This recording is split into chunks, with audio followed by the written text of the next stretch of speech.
Nakisawsaw na nga si Los Angeles Lakers coach JJ Redick sa usaping pagbaba ng ratings ng NBA ngayong season na ito. Mga kabasketball, mainit na topic pa rin ang pagbaba ng ratings ng NBA ngayong season na ito. Pero take note, ang bumababang ratings na yan ay dito sa Amerika, hindi dyan sa Pilipinas. Hindi nyo masyadong ramdam dyan dahil dyan palagi namang malakas ang NBA. Kanya-kanyang teorya ang mga NBA analysts, legends, players, coaches, at maging mga viewers. Pero bibigyan ko kayo ng perspective mga kabasketball bilang isang US permanent resident at matagal na rin naninirahan dito sa Amerika ng halos isang dekada na. Paliwanag ko sa inyo kung paano nakakaapekto ang labanan ng cable TV at internet TV ngayon dito sa ratings ng NBA. Ito rin ang paliwanag ng ilang mga NBA personalities. May mga internet TV na ngayon gaya ng YouTube TV, kung saan nakatayap ang mga malalaking networks gaya ng ESPN1, ESPN2, TNT at ABC. Subscriber ako dyan at nagbabayad ako ng mga $90 a month. Compute nyo na lang sa pesos. Sa YouTube TV mapapanood ang mga nationally televised games. Ibig sabihin, yung mga games na pinalalabas lamang sa mga malalaking networks gaya ng mga nabanggit ko. Pero kung ang local team mo ay mayroong home games, hindi mo pa rin mapapanood yan sa YouTube TV dahil meron silang kontrata doon sa mga local channels. So another bayad ka na naman para mapanood yung mga home games ng team mo.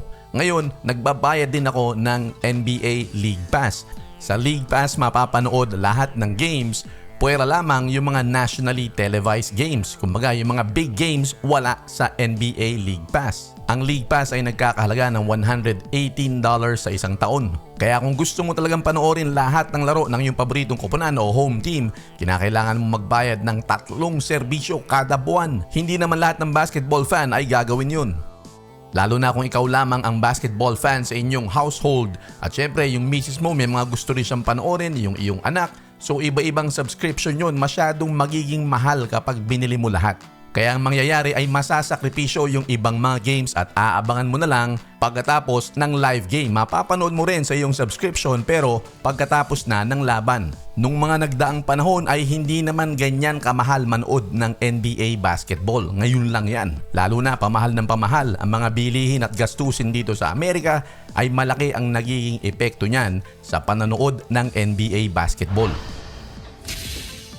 Ayon kay Coach JJ Redick, isang dahilan din kung bakit bumababa ang ratings ng NBA ngayong season na ito.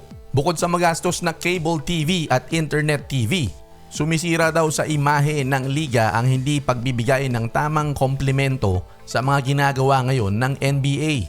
Bagus ay laging kinukumpara sa mga nakaraang panahon at puro na lang kritisismo. Dagdag pa ni JJ Redick na kung siya daw ay isang casual fan, pag binuksan niya ang telebisyon at lagi na lang niyang naririnig na ang produkto ng NBA ay nakakadismaya, ay talaga naman daw hindi siya gaganahang manood pa. At yun daw ang nangyari nitong mga huling 15 taon, hindi raw niya alam kung bakit. Dapat daw ay sineselebrate ang lahat ng nangyayari sa NBA, pati ang mga pagbabago nito.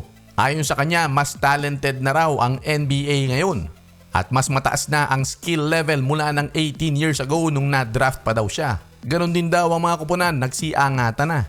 Pagpapatuloy pa ni JJ Redick na wala man lang daw gustong mag-step up para sabihin kung gaano kaganda ang laro ngayon at i-celebrate sa isang positibong pamamaraan. Hindi naman daw ibig sabihin na hindi na ito ikikritiko, pero dapat sabayan din ng celebration kung gaano kaganda ang mga nangyayari. Habang binabasa ko mga sinasabi ni JJ Redick, parang naiisip ko kung sinong pinapatamaan niya. Maaring ito yung mga kagaya ni na Charles Barkley, Shaquille O'Neal at marami pang iba.